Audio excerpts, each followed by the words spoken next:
Welcome to Her Unscripted, episode 9. I have a very special guest here today, Dr. Borges. I feel like a fangirl sitting next to you. Dr. Borges is a medical doctor who has been practicing for over 25 years now, has been with Forever Young for over 10 years, and is now the chief medical officer of Forever Young. And after being in the industry for 7 years, I finally have him to myself for two of my offices, and we get to chat today. Thank you so much for coming. Thank you very much for having me. It's my pleasure, my honor to be here. I'm very excited to do this and looking forward to it. It's good stuff. Thank you. Thank you. So we're going to dive right into it. What got you into this world of wellness, coming from the medical field? Right. So I always had a high curiosity and a high level of interest for, the improvement of the human body. Okay, that's what got me into medicine to begin with. Always have been into, health, fitness, exercise. I grew up like that. If I were to go back in history to see what was the first initial thing that got me into wellness, it was a TV show from the late 70s called Kung Fu, right? I was a kid and I saw that show and I was intrigued at what it was a TV show with David Carradine. And I was intrigued at, the martial arts and, how things were done. And I was very, fascinated by it. So I begged my parents to put me in a martial arts school. So I did. What initially got me into it was the mysticism or the magic of the martial arts. But then I started getting into the training, which was very physical. Even as a kid, they had us do a bunch of push-ups, sit-ups, squats, all these things to condition the body. I kept on doing that throughout my, years after I finished, training in the martial arts or continued on. I started doing that on my own, and I started realizing that the more I did that, the better I felt, the better I performed, especially in sports. Although I really wasn't that much into sports as a kid, I was more into like my own personal fitness, if you will, and I continued doing that.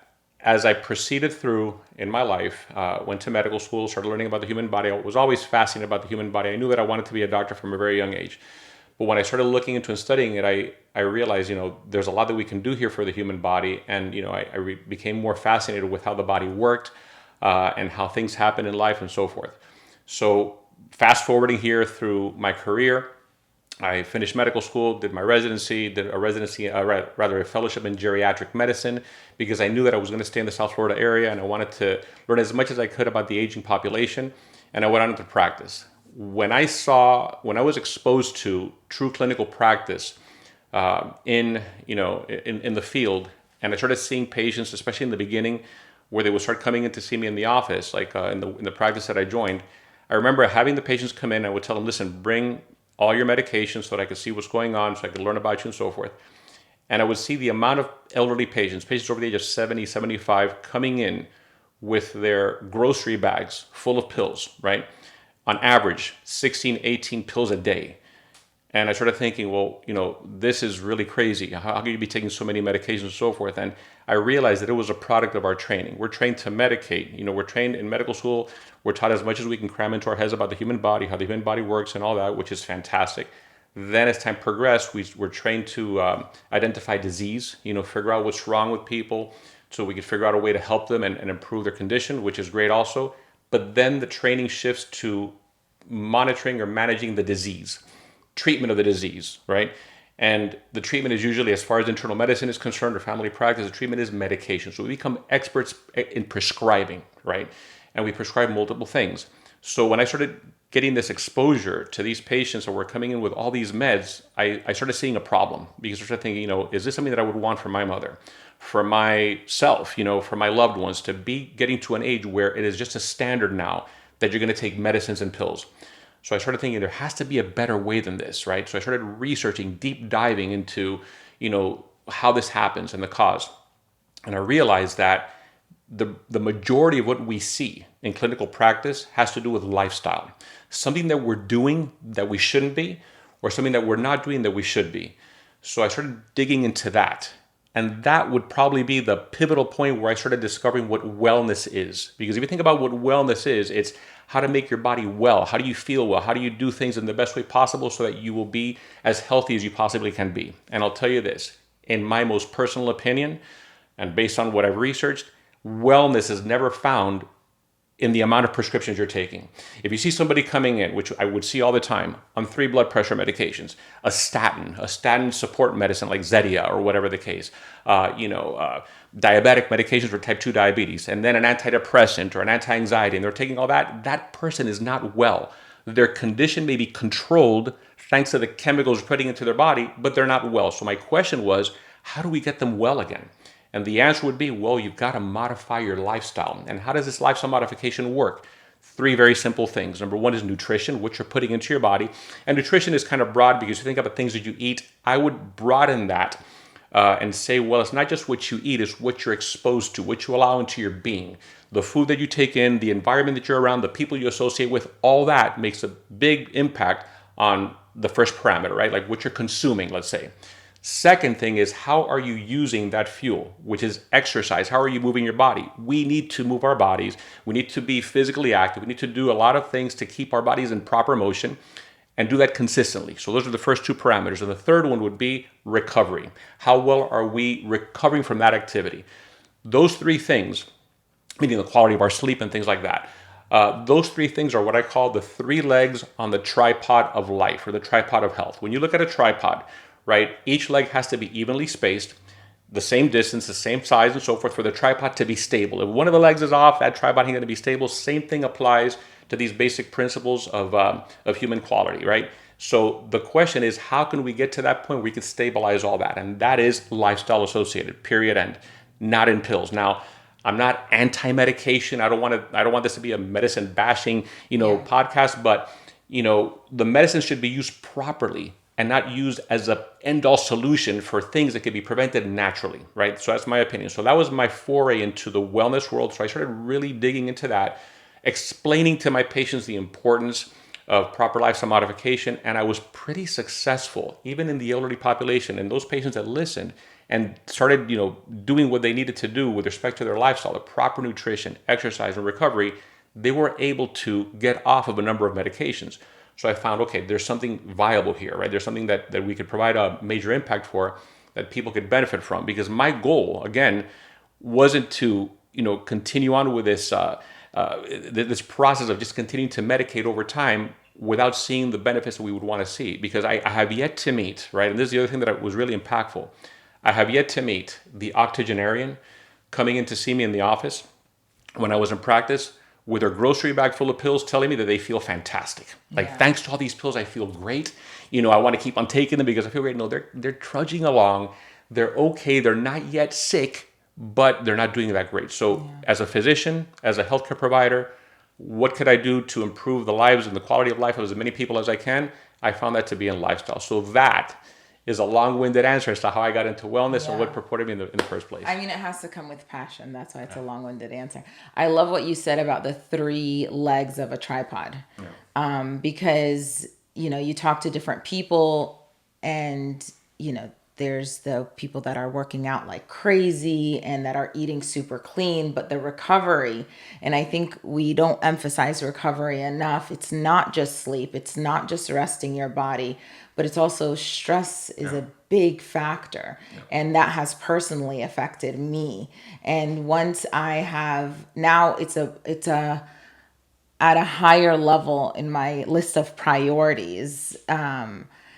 And it's helped me so much, just overall health. So stress is a big one, and there's ways to deal with that, and there's my ways the ways that I promote for dealing with it. But recovery is the key, and a lot of people, like you mentioned, very adequately and very truthfully, that is the one area that most people have a problem with, right? Yeah. But the way that I see it, right, and the solution that I promote for that is you have to earn your recovery, right? So it's recovery from something you're doing that warrants the recovery. So the way that I see it and the way that I promote it is, number 1, the nutrition is there. You put in the fuel into your body. Use that fuel to the most of your capacity. So when the exercise component comes in, how are you exercising? How do people exercise? And most people, and this has to do with mindset a lot, and I'm going to delve into this a little bit because I think it's important, but most people, when they go exercise, when they do some sort of exertional activity, they will do that activity until the discomfort starts. then they stop because we're wired that way. We don't like to be uncomfortable. Like I mentioned before, when we were talking prior to the podcast, we as human beings, I find, we're constantly doing two things. We're constantly seeking pleasure and we're always avoiding discomfort. That's how we're wired. That's part of our defense mechanism in life. We don't want to expose ourselves to harsh environments. We want to see that comfort. We want the feeling goods all the time. Well, guess what? The only way we can grow physically, mentally, emotionally, spiritually is by adversity, by overcoming something that is causing us difficulty to overcome, right? So the best way, the easiest way to expose ourselves to that is with exercise and moving our body.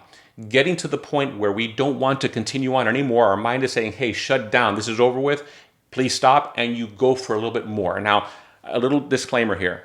I'm not saying to expose yourself to injury, right? And get to the point where now you're feeling, bad and something is hurting badly and you want to keep on and you end up, injuring yourself. No, I'm talking about that point where you can go on. You can do that one more repetition. You can do that one more lap around the field or whatever the case. And you choose not to because you feel like you've done enough, but you do it anyway. And you overcome that. That's where the magic lies. Because now, mentally, that's a phenomenal way to relieve stress. Number one, because you're exposing yourself. We'll talk about stress a little bit because I think it's important, but you're exposing yourself to something hard and difficult and you're doing it anyway. The body has to recover from that. The body's saying, okay, you pushed me harder than you did before. I've got to recover. So the recovery comes a little bit easier. Then there comes, when it comes to bedtime and sleep, there's obviously getting away from the devices for like about at least an hour ahead of time from the iPhone or, the iPad or whatever the case. Meditate, clarify the mind or clear the mind a little bit to allow yourself to rest better. One of the things that I do mindfully is I try to think about all the positive things that occurred throughout the day, and think about what areas of improvement there can be and so forth. But that's a way to do that to help with recovery because I struggle with that too. My mind goes a mile a minute and it's hard for me to decompress and relax into my sleep, right? And I'm still behind. It's something that I'm working on as well, but it's very important. But let's talk about stress for a little bit because it's a big thing. It's a big point. I think it's worth mentioning. So stress is something that is around us because we have preoccupations, we have things in our mind, things that we feel that we cannot control. Then we get into this desperation. Now we have the stress that exists in the world and in life in general, or even in our own little circles or communities. That's not going anywhere. That's part of life, right? The question is, how could we handle it? How could we develop a mechanism to combat that stress or to deal with it effectively? And the answer is, again, by exposing ourselves to difficult things, exposing ourselves to physical stress. And I'll tell you why. When we're doing something, right, that we don't want to do, let's say we're doing an exercise, or let's say we're going for a run, and that discomfort starts to set in, okay, the body goes into stress mode, and the body is saying, okay, I'm not liking this, you got to stop, let's slow down, let's take it easy or whatever. If you push through that, okay, now what exercise is doing, you're doing exertional activity. You're exposing yourself deliberately to physical stress, yet you continue to persist on. So you've got to get into the mind frame of saying, look, I want to stop. My body is saying shut down. Don't do any more. Let's take a rest. Let's take a break. But I'm persisting through anyway. So you have to get into the mindset of dealing with that discomfort and pushing through. And there's ways to do that. And as you do that, now you're conditioning not only your body, but your mind to dealing with doing hard things. When you do that sufficiently over time and you become mentally and physically conditioned to do that, when the stressors of life come your way, your body's already been there. Your mind has already been there because you're exposing yourself willfully. Now a stressor comes along, now you're better capable of dealing with it and getting through it. Now that's my personal thought process, my personal philosophy, what I find to be efficient in the stress management process. And that is what I think works well. But that then leads to the proper recovery, being able to get the body recovered from whatever the stressors of the day are and so forth, so you can do it again the next day. Where the true value lies, in my opinion, is in doing this continuously. Because now, if you're able to deal with the stress that was at this level, and that's okay, and you're exposing yourself a little bit higher and dealing with that, then you continue to escalate, and you're able to deal with more stress in a more efficient manner and do better. There's a lot of philosophical implication here as well. This is why I see people, and I've had the good fortune of knowing and dealing with a lot of very successful individuals, people that don't have to work ever again for any day in their lives, yet they still continue to do so. And they still continue to expose themselves to, difficult things, things that are hard to do, things that are given a bit of stress, for lack of a better term, but they do it anyway because there's validation in that. When you can overcome certain things and deal with it effectively and challenge yourself, the reward is much better, way better than avoiding the stress altogether. You see? So that's my opinion on that. So Yeah. Very interesting. We talked about inflammatory factors, right? And stress is one of the inflammatory factors. absolutely. And that's where, in my mind, for myself, I learned that there's a specific type of recovery that my stressors need, so I could maintain them because they're not going to go away, right? Right. What are other inflammatory factors that we need to avoid? Right. So inflammation is a process that occurs in the body as a result to stress, whether it's physical, mechanical, or emotional stress. You have inflammatory factors. They're like the main defense of the body to try to control the physiologic effects that occur. They're the main factor in the body. Try to control the main physiologic effects that occur as a consequence of physical, mechanical, emotional, mental stress, and so forth. That process, when you have the release of inflammatory factors like the cytokines, interleukin 6, tumor necrosis factor, all these things that happen that get released by the body as a result of stress, when a lot of them accumulate, they can cause more damage to the body. So the idea or the theory is control the release or try to avoid the release of those factors to try to avoid the effects, the negative or the malignant effect of stress that occur. Cortisol is a big one. When the cortisol goes up, that's called the stress hormone. It's created by the adrenal gland as part of the process of dealing with stress to try to help your body conserve energy and so forth. But excess cortisol could lead to the release of further inflammatory factors that can lead to problems on the line. So the question is, how could we control that inflammation? How could we reduce it? How could we manage it in a better way so that it won't cause the negative effects that it typically does? Number one is going back to the nutrition. What are we putting into our bodies that are leading our bodies to be in an inflammatory state?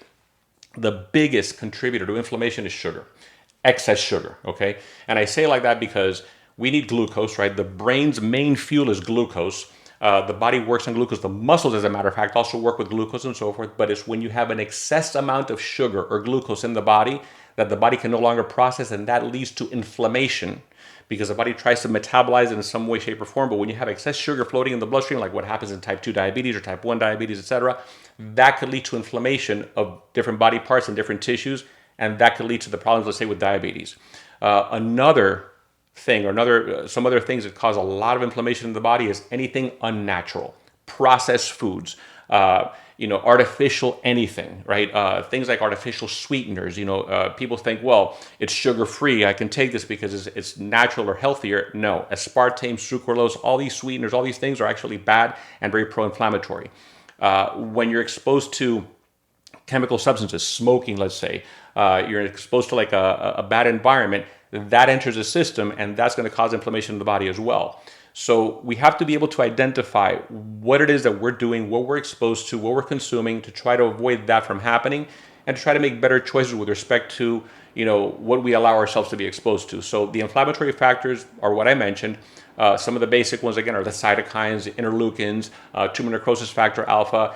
The grand majority of them are generated, believe it or not, by visceral fat, okay, which is why the visceral fat war is such a big one now, especially in wellness and longevity, because if you can control the visceral fat, by the way, is the fat lining around the intestinal system, which serves a purpose, but when it becomes excessive, it becomes harmful for the body, right? So when we can control that, that will help us, control inflammation, so long as we implement the lifestyle modification that we have to, avoiding the sugar, avoiding the artificial anything. And it requires education. It requires, knowing what we're putting into our body, really digging deep and figuring out where our things are coming from. But that's pretty much it.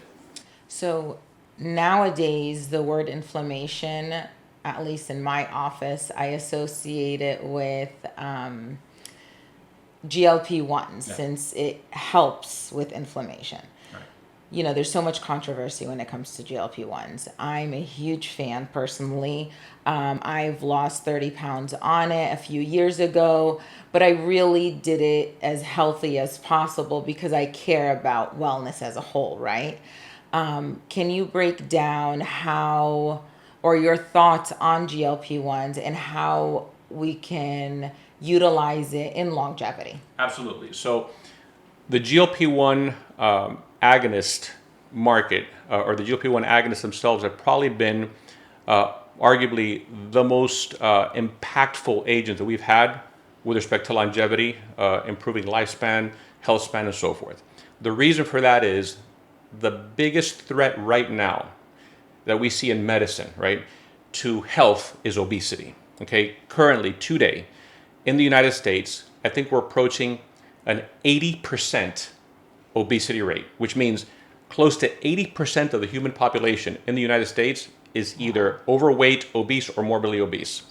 This is a problem because that is the biggest contributor to ill health. Let me rephrase that. The biggest preventable contributor to ill health, right? From obesity, you have metabolic dysfunction, diabetes, hypertension, risk of stroke, risk of cancer, digestive issues, all that. So then the question is, how do we fight it? How do we combat it? Because we as a nation are becoming more metabolically dysfunctional. We're getting sicker. We're not improving. We have a great health care system, but we focus too much on the care, not so much on the health, right?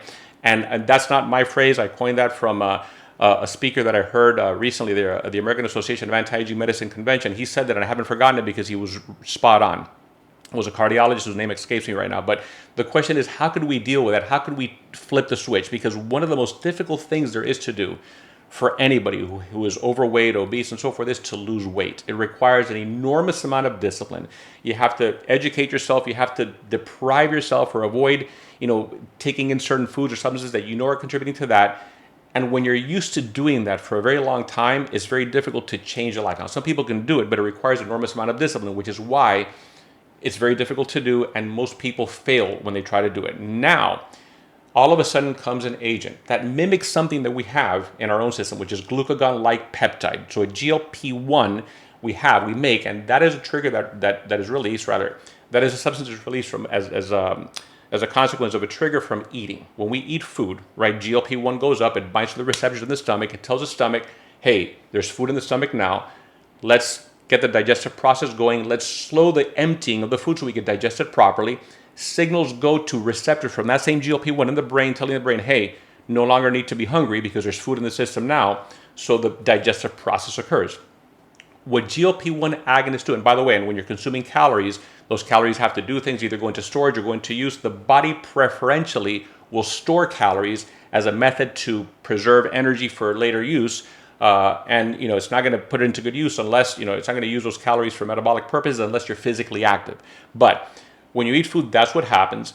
Now, all of a sudden, you take a GLP-1 agonist, which is an agent that mimics the actions of GLP-1 and tells the body the same things with the absence of food.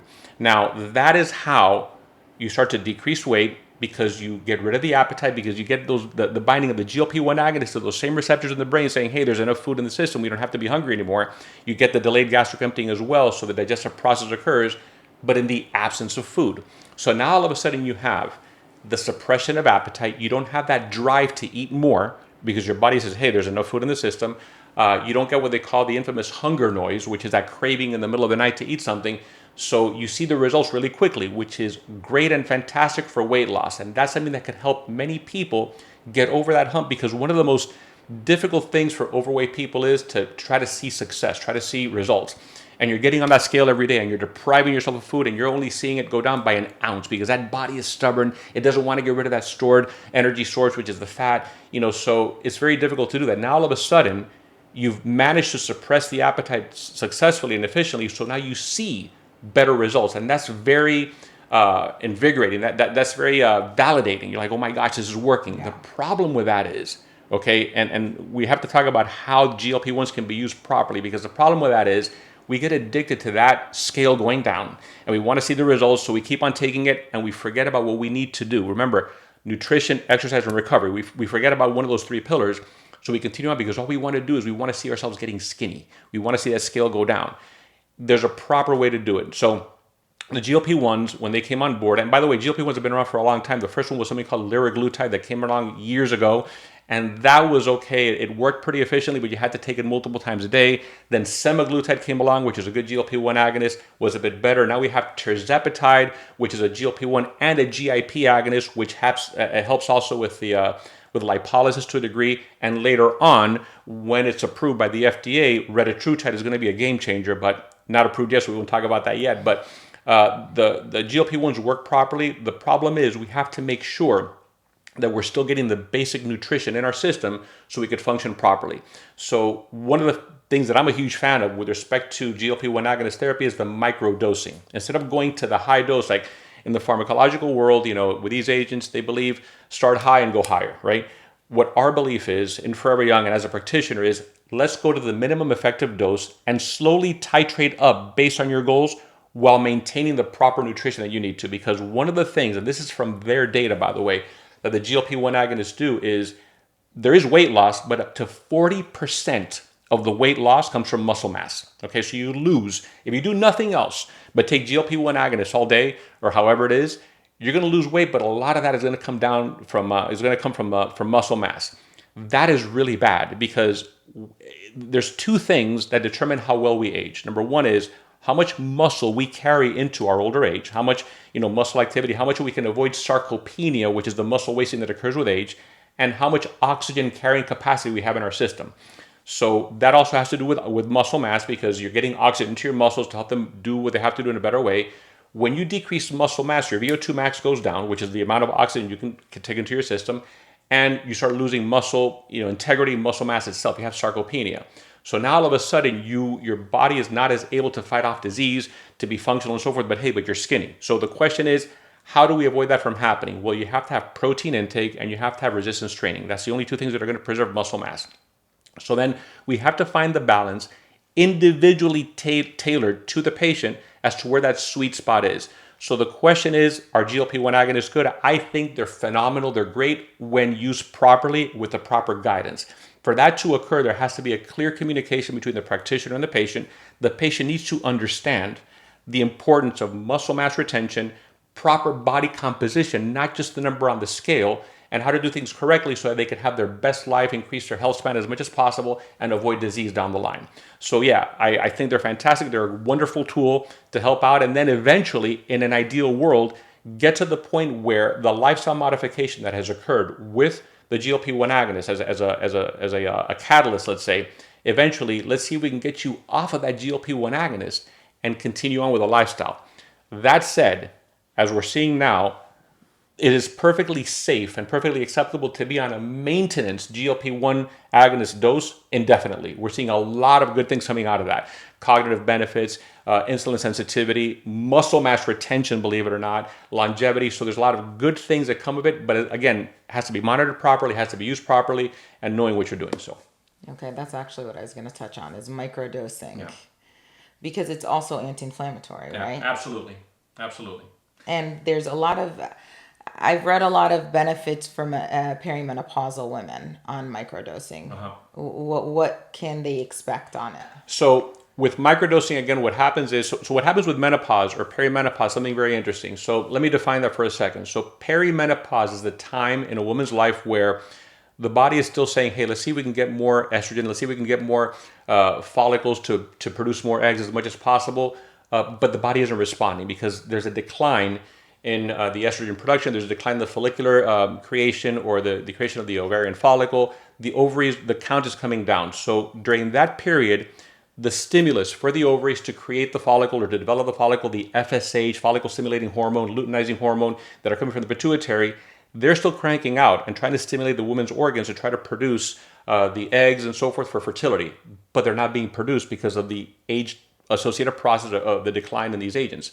So you have a lot of hormonal disarray. That's when a woman starts to skip a period here and there, has a heavy period 1 month and no periods the next 2 months, but the hormones are going all over the place. As a consequence to that hormonal stimulation, you get a drive to eat more, your diet gets a little bit off because you get these cravings, you want to have certain things, just like it's very similar, although not identical to what happens in pregnancy, right? When a woman is pregnant, you have a lot of hormonal influence and so forth, and you have these weird cravings like pickles and yogurt or whatever the case, right? So you have that happen, but there is a driver for increased appetite during that time, and then postmenopausally, you lose that drive because you're no longer making estrogen or progesterone, which are hormones that are very necessary for metabolic functions in the body, and now you tend to have decreased or altered dietary habits. You tend to retain more weight. You tend to get more visceral fat in the area as part of the process of menopause. So when we add, and I want to say as well, in menopause specifically, Yes, GLP-1s work very well because they work by getting rid of that hunger noise, delay gastric emptying, improving all that. But that's not the only answer in menopause. There has to be some sort of hormonal correction for that to work properly. But getting back to the GLP-1, they work well and they help the hormone-driven or hormone-associated, let's say, drive for appetite that wasn't there before, which is why we tend to see in women that go through menopause or postmenopausal women, there tends to be almost universally a weight gain association with menopause. And that weight gain can then lead to other risk factors that we can avoid. So with respect to menopause, the GLP-1 agonists work really well in controlling that, controlling the appetite and helping modify the nutritional intake so that it won't be an issue. But again, I want to clarify, we cannot look at menopause and just say, okay, GLP-1 agonist and that's it. There has to be that component of hormonal correction to be able to allow women to live their best life and not have the risks associated with the decline in hormones that come with menopause. So I just wanted to mention that. Yeah, that makes sense. We're living in a very interesting time now where people are more healthy, like aware, they care more, they're applying it. There's a lot of education online, and the world of peptides has become very, very popular, which I personally love because I do love peptides. There's all kinds of peptides out there. Can you explain to me what peptides are? Absolutely. So a peptide is a messenger. Okay, as simply put, it is something that signals a message or sends a message to a part of the body and tells a part of the body to do something. So a peptide is a chain of amino acids held together by peptide bonds. It's a type of chemical bond that exists in nature that just holds these amino acids together. They could be as short as 5 or 6 amino acids and as many as 50. That would be a peptide. Beyond 50 amino acids held together by peptide bonds would be a polypeptide. You could have peptide hormones. You could have peptides that are signaling molecules. You could have bioregulators, which are very short chains. So there's a number of them. They all do different things. They send messages to the body to help the body do things naturally, which is where the peptides, where they kind of shine, right? I'll give examples if you want. There's growth hormone releasing hormone peptides like stromorelin, tesamorelin, ipamorelin, hexarelin, CJC1295.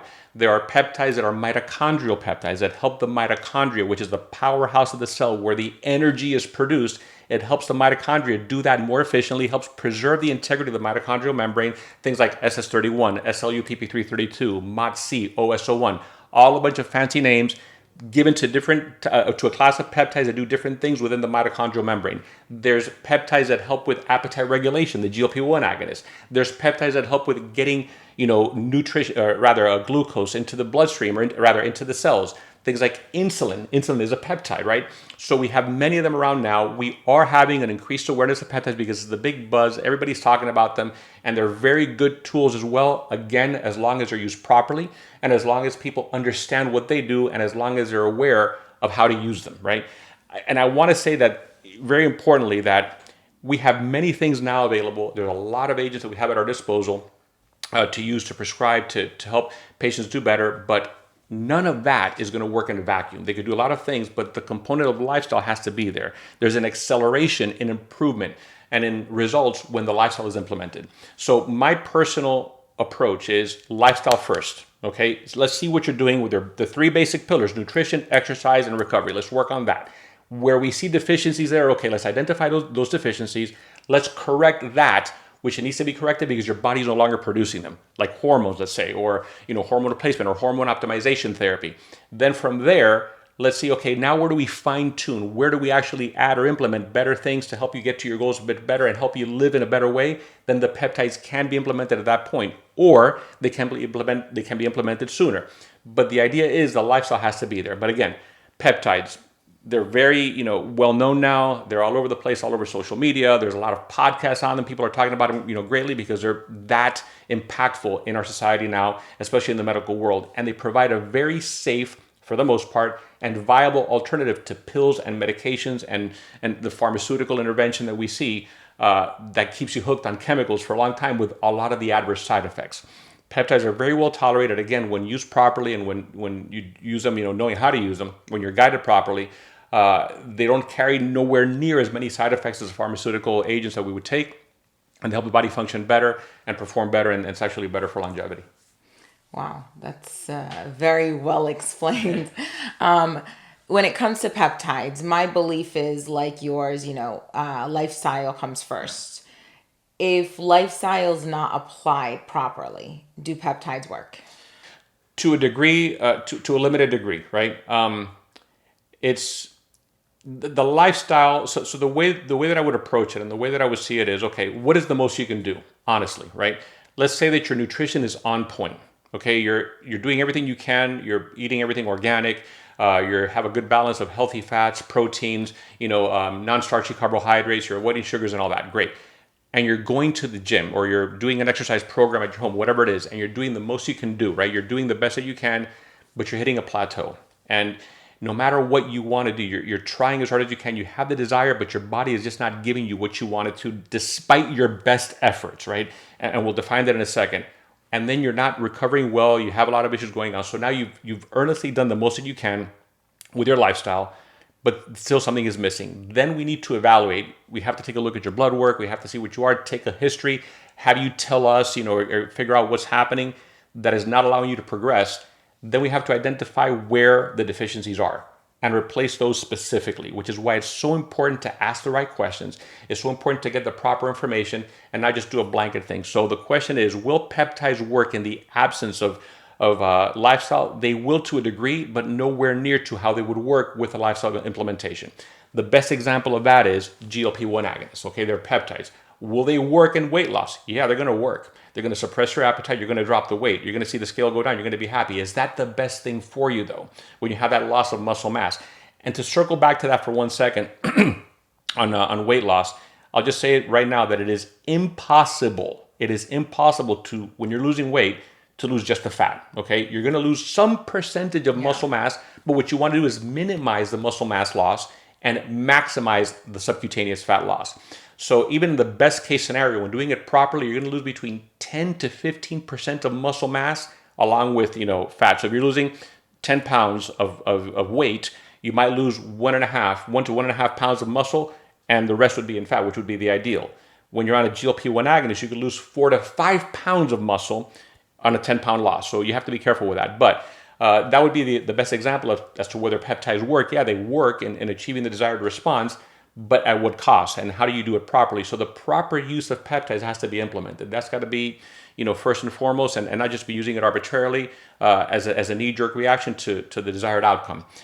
As human beings, we want to see that action really quickly. We want to do, and again, this is how we're wired. We want to see the best results. We want to avoid discomfort. We want to feel good all the time. That's how we're wired. So we want to see the results quickly with the least amount of effort. Life doesn't work that way, unfortunately. Yeah. I wish it did. I wish there was this one magic pill where you would, be the pill that would provide health in front of everything, and not have to do anything else, but that doesn't exist. Our effort has to be put in there. And you know what? I'm glad, because there's a validation that comes from the result of that effort, right? But that's a philosophical point. But that's pretty much it. But yeah, they do work for the most part. But again, I can't overemphasize the importance of lifestyle as part of it as well. Being that it's gotten so popular and it's almost like a trend right now. If you go on social media, that's all you see: peptides, all these different places you could purchase it from. What's the proper approach with introducing yourself to peptides? What should we do as someone who doesn't know anything about it but really wants to enhance their lifestyle? So the first thing, right, and I think this is the most supreme importance, is you have to do a deep dive into yourself and ask yourself, okay, what do I want? Okay, what am I looking for? Before that, you ask yourself, how do I feel, right? What is my general basic health status right now? Do I have the energy to do the basic things? Do I have the motivation? Do I have the ability to be able to go and do something physically right now? Mentally, how am I doing? Am I okay? Am I feeling well? How's my outlook on life and so forth? So try to find where the deficiencies are. Try to find and try to really dissect within yourself where the issues you might be having are. And then based on that, you say, okay, well, I'm having this problem. Let's just say, for instance, I'm having difficulty with weight loss, or I'm having big difficulty with putting on muscle. I'm going to the gym, or I want to go, or I don't have the motivation or desire to go to the gym. I know that I should, or I know that I should exercise, but I just don't have the motivation to do so. It doesn't matter. You have to figure out and identify that, because only you as an individual could do that. Once you have that defined, then you need to seek out somebody or seek out yourself. Do the research. Now online, you could look it up, listen to podcasts, look at the literature, whatever you want, and see what there is available that may help you. If you're not well versed in it, and most people are not, go somewhere reputable where people will guide you and make suggestions based on your needs. I've never been a fan of the blanket approach, right? Give this to everybody because this is the latest fad now, everybody's on it, works well. No, it may be great, but it may not be great for you, right? Based on your needs, your desires, your lifestyle, your wants, etc. So it's identifying exactly as close as possible as to what it is that you're deficient in, what you're trying to achieve, and then with that, going to a professional who knows, who has a good knowledge base to be able to advise and guide you based on your needs, wants, and lifestyles. You may be able to be on the best protocol, created, custom tailored for you, of hormones, peptides, bioregulators, or whatever the case. But if your lifestyle is such that you cannot implement the changes that you want to, then that might not be the best way for you. So you have to figure out what it is that you need, what you're looking for, how you want to improve your life, and what we can. And then with that, let us know. We take a look at your blood work, or have your practitioner look at your blood work, do an evaluation, combine that blood work with your history, right? Put that picture together, and then create a formalized protocol or plan custom tailored to you. That, in my opinion, is the proper approach. Not just go and get a cookie cutter of, HRT, a GLP-1, and a GHRH analog for everybody. That might not be the best thing for you. So you have to figure it out and see what it is. But the information gathering part is very key. And what I would recommend is let's see what you can do before going on anything. How's your energy level? When you try to exercise, when you try to do something, where's your limitations? Identify that, and then where can we take it from there? What can we do to improve upon that, to improve your lifestyle, your longevity, your health span, to keep you around on this planet as much as possible with the best quality of life as possible. So that should be the ultimate goal, in my opinion. The premenopausal woman, comes in, they're having regular menstrual cycles, everything looks good. Their estrogen, progesterone, and testosterone is fine because women do make testosterone as well. They're just having an issue with energy, let's say, or they're having an issue with something else that a peptide could help out. So we could, for instance, in a case like that, lack of energy, difficulty concentrating, etc. Well, there's peptides that are specifically tailored for that. There's the mitochondrial peptides, the SS31 or the SLU-PP332, which is good.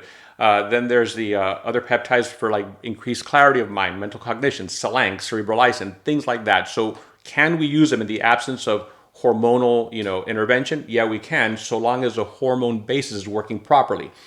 I don't like to separate one from the other because they work together, right? Hormones and peptides are very similarly connected. They're very closely tied, and they complement each other. So I'm looking at our patients from a holistic perspective, from a full perspective. Let's find out where the problems are, where their deficiencies are, and then correct that, especially correct things that cannot be corrected on their own, which is why I go back to hormones. There comes a point in time, the best example of this is female menopause, right? There comes a point in time where women stop producing their own estrogen and progesterone. There comes a point where the follicle-stimulating hormone, luteinizing hormone, they don't have an effect because the organs have just not, they're not doing what they're supposed to do. Well, the old answer was, hey, that's part of life, that's part of aging, here, take an antidepressant and we'll see you back in 6 months, and that's, get used to your new life, right? The hot flashes or whatever, that's just part of being a woman. Well, now we know that this deficiency in hormones, that this decline in hormones in women especially, is directly associated with decline in health, cardiovascular issues, osteoporosis, brain fog, dementia, all these things that can be prevented. So that's where my baseline is for men. Same thing with testosterone. There is a testosterone decline, and we're seeing it now in men at a younger age where testosterone is going down. Testosterone is the biggest driver of metabolism, or one of the biggest drivers of metabolism in the male body, as well as the female body. So we can't discount that. So now we have to optimize that, and then take it from there. If that's not an issue, and if peptides are going to be used exclusively for whatever reason, let's say the patient does not want to go on HRT or hormone replacement therapy and so forth, that's fine. We can. However, the results may be limited, because I'm looking at the body as a full metabolic machine. We have to fix everything. I try not to isolate things out, but the short answer is yes, the peptides will help to a certain degree, but it may not be of maximal benefit. So that's what I say. You're someone who truly takes care of themselves. Yeah. It's obvious. Do you mind sharing what you're on? Not at all. So first and foremost, I try as much as I can to keep my nutrition on point, right? I monitor everything that comes into my body.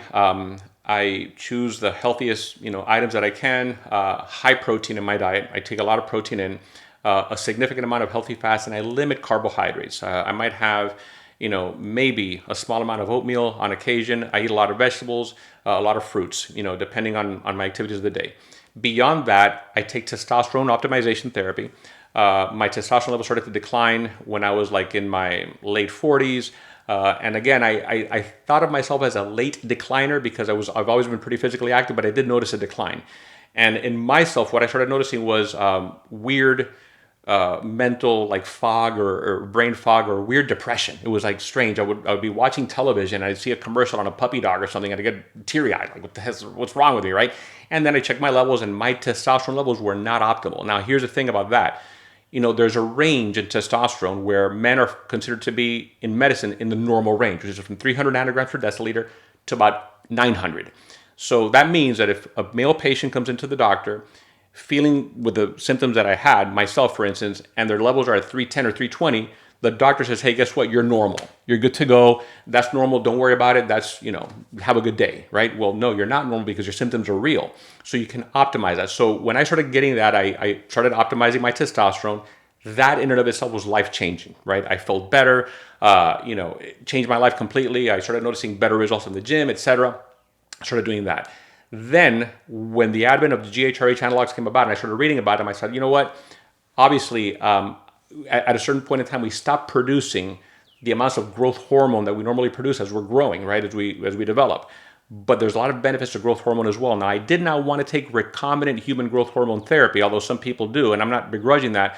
But when you take growth hormone, that can shut off your natural ability to produce it. And I'm more about the natural enhancement, trying to make my body work in the best way possible naturally. So the growth hormone secretagogues played a big part. I take tesamorelin because the tesamorelin helps reduce visceral fat, which is the haven of the inflammatory factors we were talking about before. And it also is a very good growth hormone enhancer, so it allows my body to make my own growth hormone. Then I also take GHK, right? The GHK injectable works really well for recovery. What I found with tesamorelin, and something that happens with a lot of the growth hormone secretagogues is you can get a little bit of joint swelling, some joint pain, knee pain, and if you think about it, that's what happens. The infamous growing pains that people get when they're growing up, that's one of the effects of growth hormone. Well, that can come back. Most of the time that goes away over time, but for me it was intolerable, but I just had a lot of difficulty with it. So I added GHK, which has a mild or moderate anti-inflammatory property. It's also very good for the skin, for angiogenesis, which is recovery and new blood vessel formation. That got rid of my swelling and my pain automatically. So my protocol based on my needs are testosterone replacement or testosterone optimization therapy, tesamorelin, GHK. I also take certain vitamins. I take magnesium, which I think everybody should be on. I take zinc. I take, let's see, what else? Protein, like I said before. And I take a nitrous oxide enhancer, like an NO2, like something called Vasomax, which is an NO2 enhancer, which is for increased vascularity, increased blood flow, especially before the gym. But that's pretty much it so far. That's all that I feel I need. Thank you for My sharing, pleasure. and I appreciate you coming today. My pleasure. Thank you very much for having me. It was so much fun talking to you. This has I been could great. pick your brain forever. Well, thank you for having me. It's been an honor and pleasure. Thank you for listening to me all this time. Sorry if I rambled on, but No, it was my thoughts just started coming on, and I just I love it. I Awesome. love it. Thank you so much. My pleasure. Thank you.